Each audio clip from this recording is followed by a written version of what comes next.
Para sa bawat Pilipino, alam ko na buo ang galit ninyo sa akin ngayon.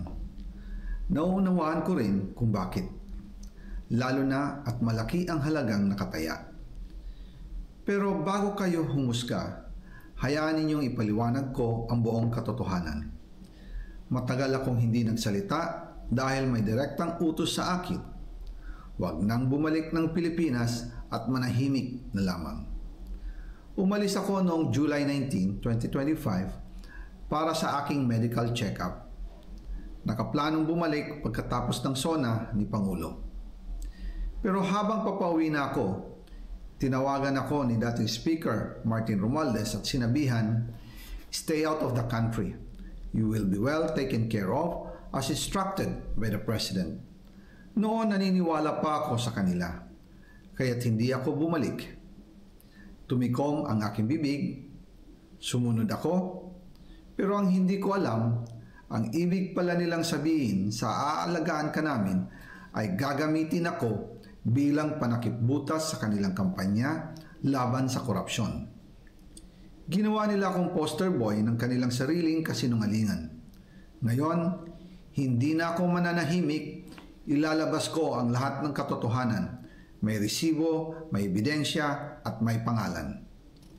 Nagsimula ito nung tumawag si Sekmina Pangandaman sa akin nung nagumpisa ang BICAM process last year, 2024.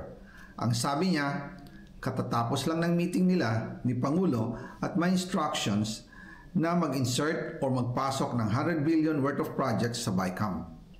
At sinabi pa ni Sekmina, you can confirm with Yusek Adrian Bersamin dahil magkasama sila sa meeting ni Pangulong BBM noong araw na yon.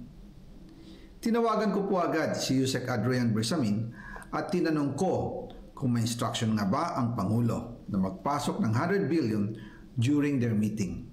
Ang sabi niya ay totoo nga po. Right after our conversation, tinawagan ko po si dating Speaker Martin Romualdez at nireport ko ang instructions ng Presidente to insert the 100 billion projects. At sinabi niya sa akin, what the President wants, he gets. After ng ilang araw, nag-set po ng meeting si Sekmina Pangandaman at Yusek Adrian Bersamin sa amin ni dating Speaker Martin Romualdez sa Aguado Building in front of Gate 4 ng Malacanang at nandoon din po si Yusek Jojo Cadiz. During the meeting, binigay po ni Yusek Adrian Bersamin ang listahan na worth 100 billion. Tinanong ko po si Yusek Adrian kung saan